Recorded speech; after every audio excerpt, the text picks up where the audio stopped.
एक team work है, it's a collaboration. Angina x कोई एक मेडिकल इंस्टीट्यूट तो कोई डॉक्टर नहीं, पर डॉक्टर को मदद करने के लिए एक ऐसी संस्था है जो मॉडर्न साइंस का उपयोग करके डॉक्टर को इनके पेशेंट के एनालिसिस के बारे में बहुत ही मदद है। आज देखिए ह्यूमन माइंड है, उसके तो लिमिटेशंस होता है, इनको कैपेसिटी इनकी जो होती है मर्यादित होती है और इसमें भूल चूक होने की संभावना बड़ी होती है, तो ये बहुत कम हो जाती है। पॉसिबिलिटीज़ जो अनेक प्रकार की होती है वो इंक्लूड हो जाती है ताकि हमारा डायग्नोसिस एक्यूरेट हो सके और हम पेशेंट को एक्यूरेट सलाह सूचना दे सकें।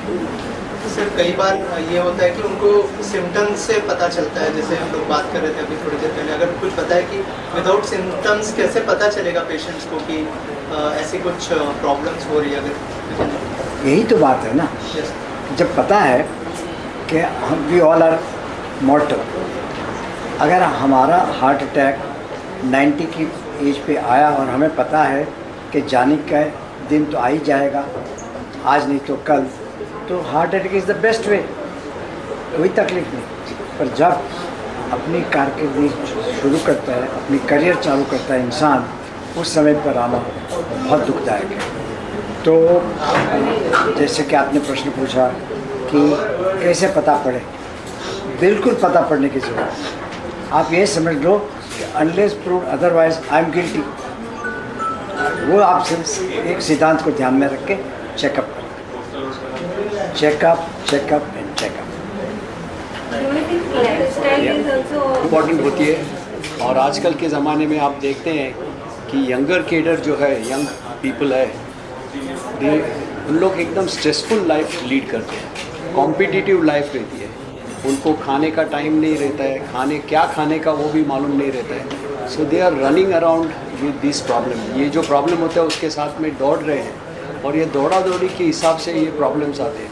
आपने बताया अभी, आप कितने देखते हैं कि यंग पेशेंट को सडनली जिम में गए थे, जिम करते करते हार्ट अटैक आ गया और अनफॉर्चुनेटली डेथ हो गई। तो यही प्रॉब्लम जो होता है वो निकालने के लिए, टू ब्रिंग इट आउट, ये एंजाइना एक्स और जसलोक हॉस्पिटल का ये फैसिलिटी रखी है कि तुम बिना कोई प्रॉब्लम्स के पहले आ जाओ, हम असेस करेंगे आपको कितना रिस्क है कुछ हार्ट अटैक आने का फ्यूचर में, मे बी 1 ईयर और 2 ईयर्स में आने का संभावना है कि नहीं, ये इससे मालूम पड़ेगा, फिर ही हम एक्शन ले सकते हैं और एडवाइस कर सकते हैं।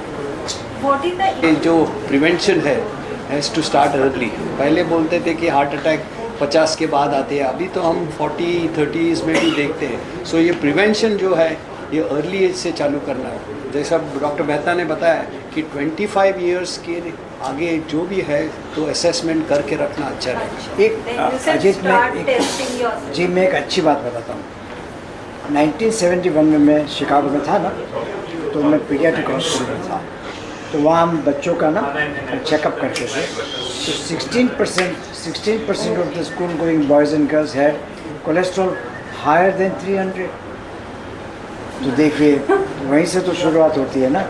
तो मैं ये कहता हूँ कि 25 साल के आसपास चेकअप की शुरुआत करनी ही चाहिए।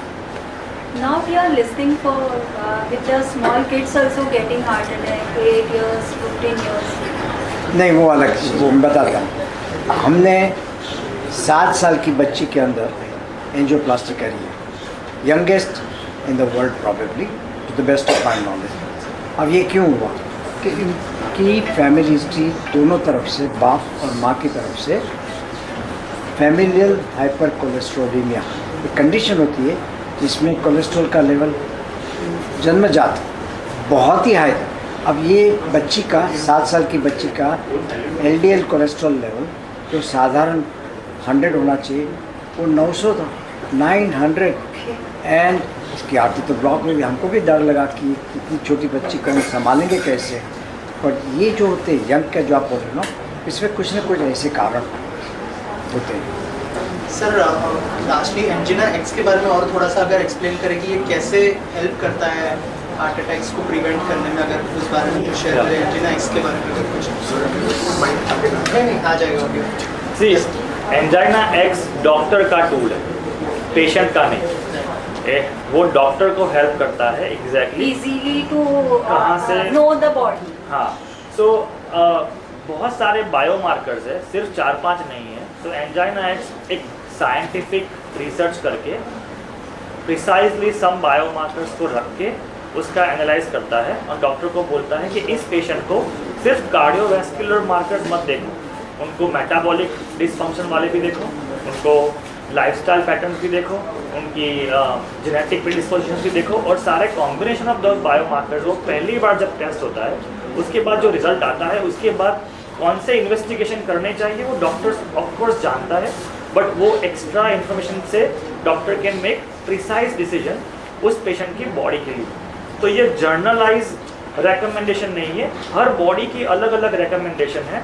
और वो क्या क्यों होती है, because different readings, her lab के रिपोर्ट की डिफरेंट रीडिंग है, सिर्फ एक जर्नल रेफरेंस रेंज नहीं है कि 100 से ऊपर हुआ तो आप रिस्क पे हो और 100 से नीचे हुआ तो आप रिस्क पे नहीं हो, वो नहीं होना चाहिए।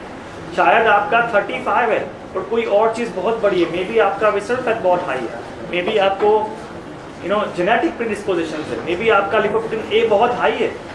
तो आप अगर वो सारे कॉम्बिनेशन टुगेदर करके पर्सनलाइज रिकमेंडेशन जो डॉक्टर को मिलता है उससे डॉक्टर आपको पहले से असेस कर पाएगा। हम नहीं चाहते कि आपको सिम्टम्स हो चेस्ट पेन का, शॉर्टनेस ऑफ ब्रेथ का, हम चाहते हैं कि आपका वो सिम्टम्स कभी आए ही नहीं, वे बिफोर अर्लियर फिक्स हो जाए। लास्टली आप लोगों से जानना चाहूँगा कि इसका सक्सेस रेशो कितना है और क्या कॉस्ट होगा जो भी पेशेंट्स को ये टेस्ट। हमने पायलट किया 2035 पीपल में, उसमें से 63% people were on very high risk, जिसके बारे में डॉक्टर को नहीं पता था, पेशेंट को नहीं पता था। तो कितनी इनसाइड इन्फॉर्मेशन जो डॉक्टर को मिली, वो पेशेंट्स ट्रीट भी हो गए या अंडर मेडिकेशन है जिनको कोई फियर नहीं है। सो ये सक्सेस रेट है। एक्यूरेसी अभी हम 99% कर रहे हैं, बिकॉज हमने इसको एक रोबोट है जिसको हमने कार्डियोलॉजी सिखाया है और स्पेशली बायोमार्कर्स रखा है, तो it's providing very accurate information. As soon as we get more data from Indian specific population, it will be, उसके बाद वो बहुत प्रिसाइज हो जाएगा और doctors at the end call कर रहे हैं कि क्या करना है आगे वो पेशेंट के लिए। अभी वर्तमान समय में ऐसा भी देखा गया कि पैथोलॉजी टेस्ट में भी अगर अलग अलग पैथोलॉजी करते हैं तो उसका डिफ्रेंशिएट मिल जाता है, मतलब बहुत अलग अलग हो जाता है। और इसमें एक रोबोट टूल से कर रहे हैं तो उसमें टाइमिंग कितना लगता है, अगर किसी को कोई प्रॉब्लम है या कोई जांच करे तो उसको टाइमिंग कितना पड़ता है ताकि डॉक्टर उसको ऑब्जर्व भी कर ले और उसका कैलकुलेशन भी करे। हमने जब ये बनाया तो AI तो बहुत फास्ट है, AI है ना, वो जैसे हमारे ब्रेन में 86 बिलियन न्यूरॉन्स है ना, वैसा AI में आर्टिफिशियल न्यूरल नेटवर्क है। वो एक छोटा सा न्यूरॉन है ना, it's like a mathematical function. ऐसे बिलियंस ऑफ न्यूरॉन बहुत ही फास्ट स्पीड में एक प्रिसाइज डिसीजन देते हैं बहुत सारे डेटा असेस करके। तो जो ह्यूमन आई कैच नहीं कर पाती 5-6 मार्कर से ऊपर, वो AI कर पाता है। But AI obviously it's a machine, तो वो पेशेंट को नहीं दे सकता, वो डॉक्टर को देगा। It happens in seconds, 3-4 seconds में वो रिपोर्ट जनरेट करता है। उसके बाद डॉक्टर ऑब्वियसली देखेंगे वो पेशेंट को कि उस पेशेंट के पास क्या सिम्टम्स है और असेस करेंगे। पूरा intervention should not take more than 5 minutes. इसका मतलब साफ है कि ये एक रेवोल्यूशन है, क्रांति है हार्ट डिसीज रोकने के लिए। क्या इसकी तरह और भी है मार्केट में कंपटीटर या आपका ही है उस पर? एंजाइना एक्स इंडिया का पहला AI cardiologist assistant, licensed assistant है, सीडीएसको सर्टिफाइड। दुनिया में और कोई नहीं है। The only company that has similar concept is in America. जो वो सिमिलर कॉन्सेप्ट नहीं है प्राइमरी प्रिवेंशन, वो हार्ट फ्लो चेक करती है। तो ये प्राइमरी प्रिवेंशन के लिए ओनली इंडिया की पहली कंपनी है, और वो प्रिविलेज फ्यू के लिए ही नहीं है, इस सब के लिए है, एंड दैट्स व्हाई हमने ये कोलैबोरेशन स्टार्ट किया है। Thank you.